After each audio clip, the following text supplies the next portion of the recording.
Okay then. Today it's my first day back in the gym. And you know what they say? You don't get to look like me completely sweat-free, baby. And my arms are definitely feeling it. I remember at one point in time, I was very serious about starting a backyard wrestling company. And I was naively serious about it, but serious nonetheless. And I needed to get in shape and learn some sort of basic combat in order to be able to convincingly wrestle. And so I sought out a personal trainer, and that dude was really good. And I can remember my first day with him was like the worst that my arms have ever felt. And ever since then, I feel like I've been chasing that feeling, if you will. And today's pretty good. Today was a pretty good workout. My arms are definitely jello because of it. And I feel like I got a good workout in. And so, yeah, it's been nice to get back into that. I told myself it's April 1st. April 1st starts on a Monday. We're getting it starting today. No more excuses, no more not doing things. Just go in there and get it. And today was the first day of going in there and getting it. And so that felt pretty good. I'm going to break my rule and talk about work for a little while. In that I'm trying to do something nice for the team and provide everybody lunch, but everybody's either got a preference or a food allergy or something, and it's like I almost have to order everybody their own thing, and that's not necessarily feasible. And so it's just annoying. It's like you're trying to do something nice for people, and then they're just like, oh, well, I can't, and they can't, and we won't.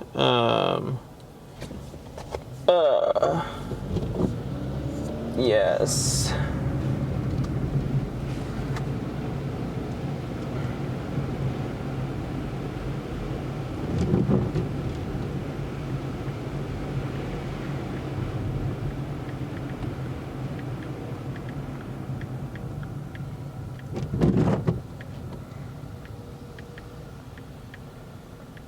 Sorry, I'm texting and driving and videotaping.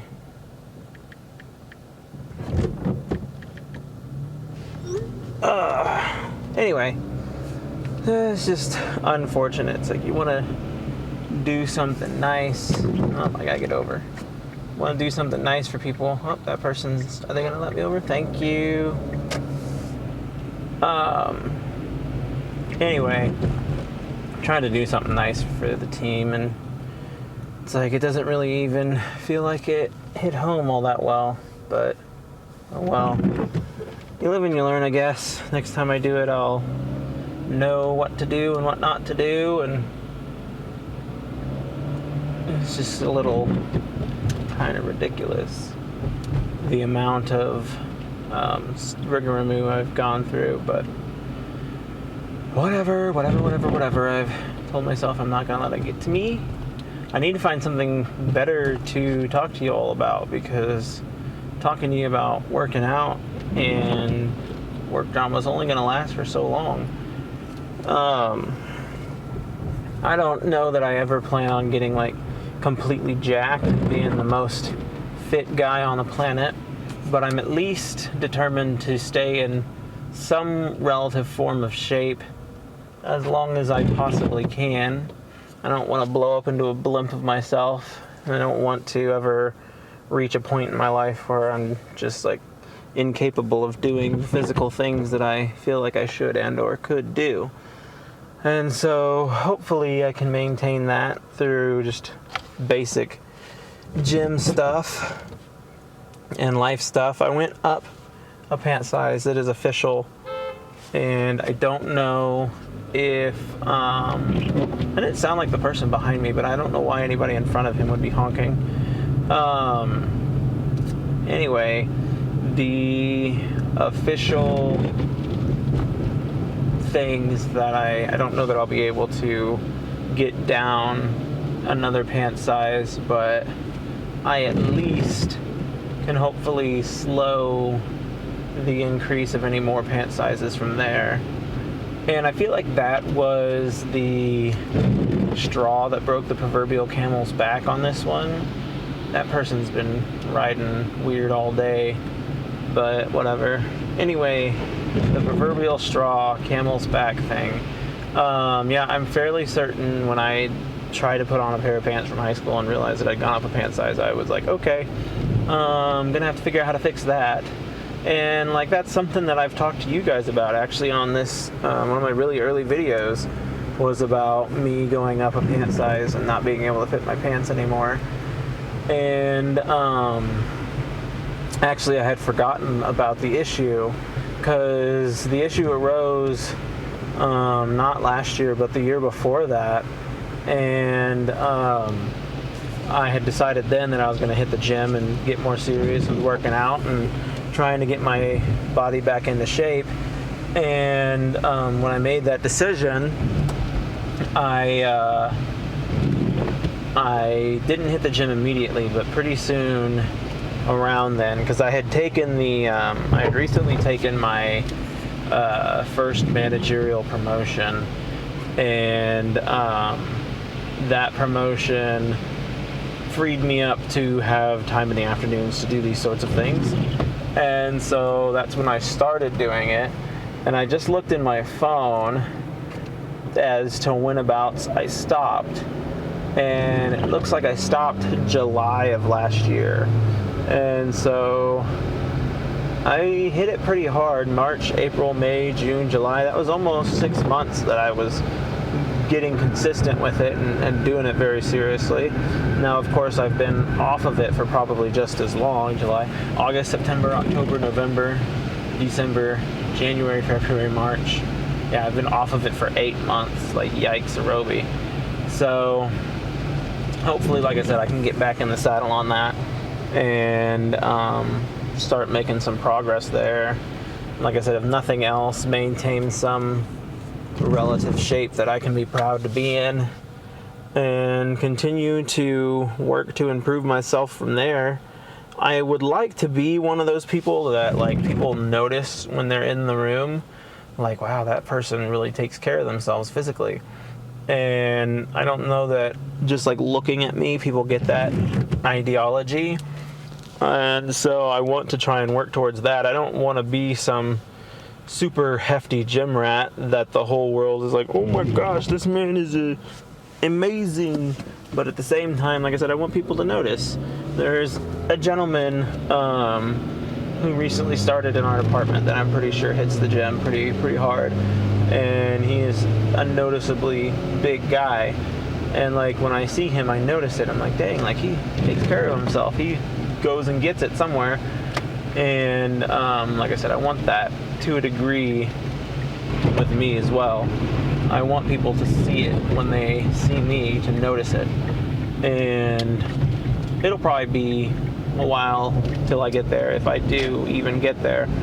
30 is just around the corner, and there's a gentleman that I know pretty well, and when he hit 28, he made the goal to work the hardest he's ever worked before, to be in the best shape he's ever been in before by the time he hits 30. And that man looked damn good at 30. And it inspired me to a degree, in that I was like, oh, I'm going to do this. And it inspired me to hit the gym for the 6 months that I hit it, and then eventually fade off into nothingness.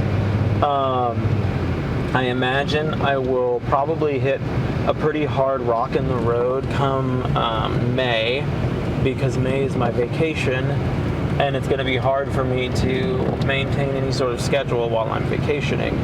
And so that will be a little unfortunate, but it's not the end of the world. I'll make it work. We'll make it happen. And with that, we will continue until we can continue no more.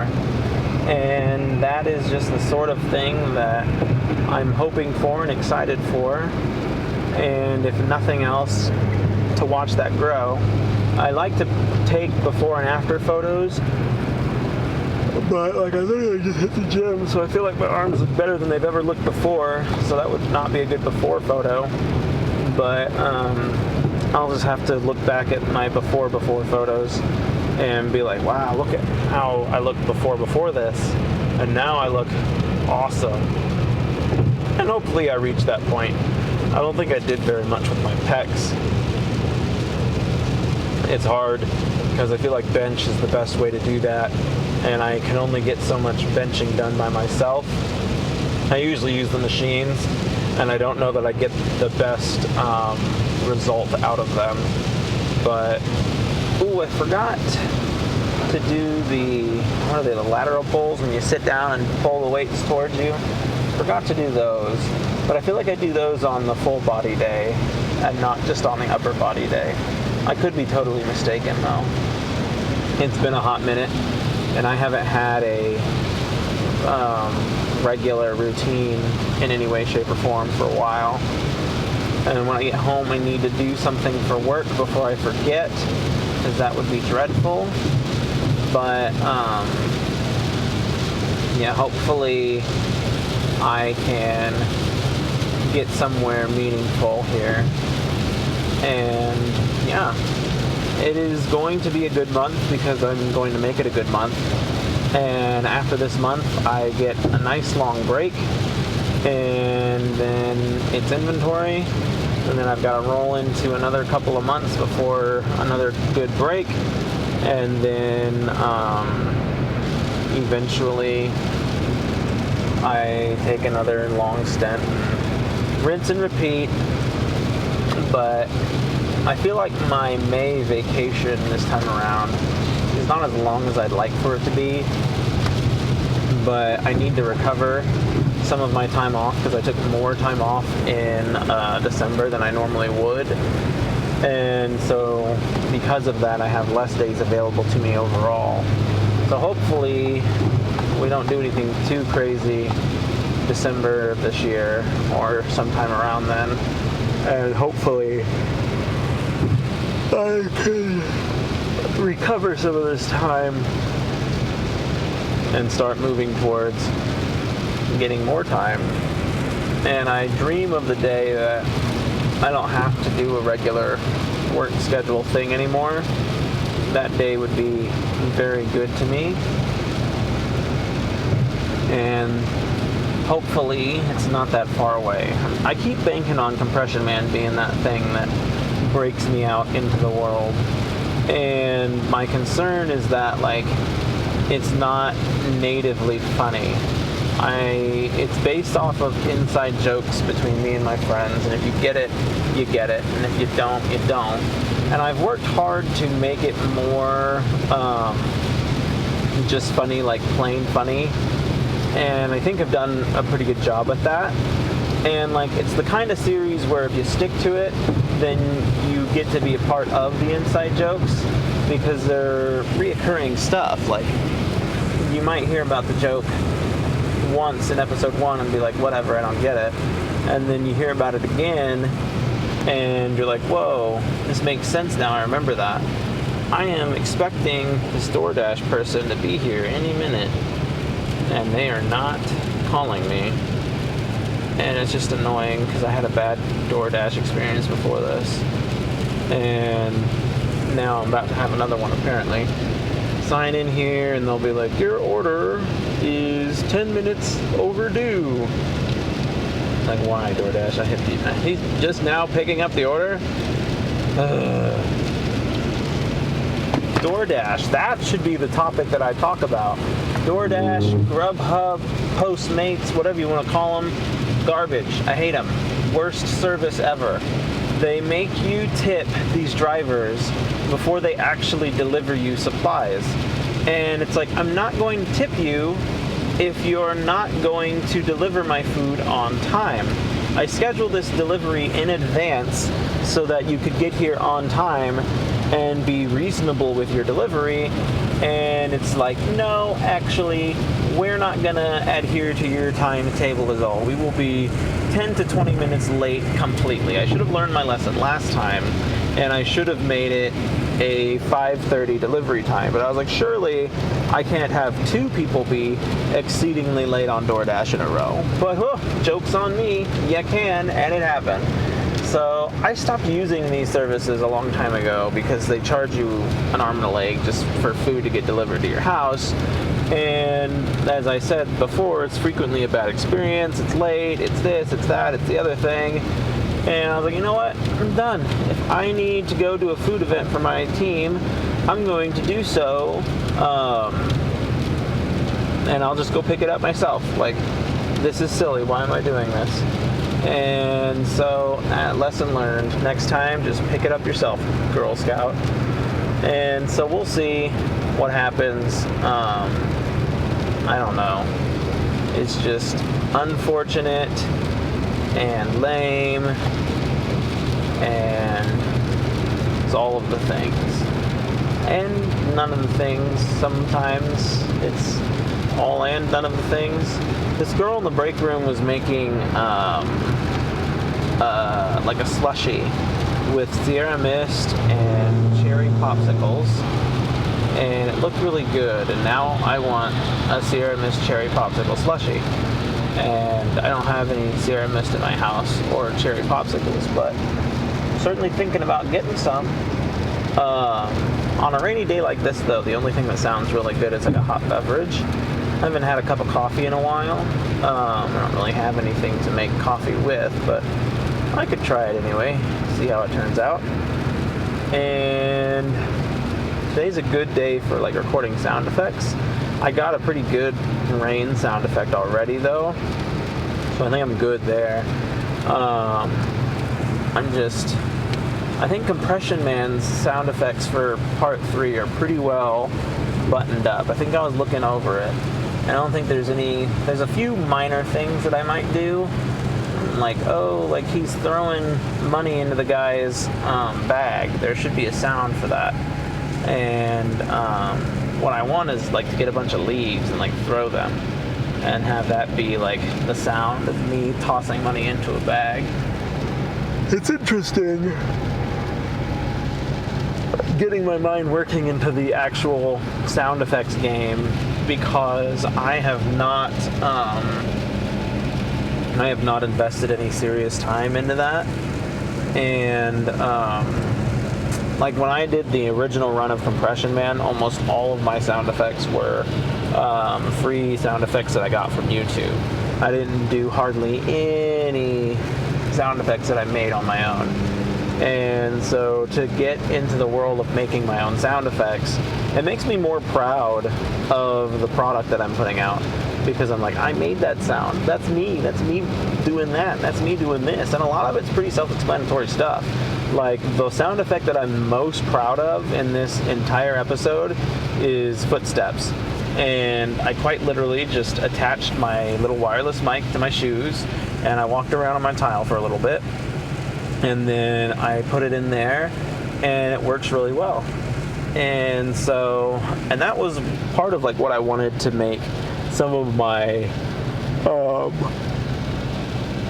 Instagram reels about, was the creative process behind Compression Man.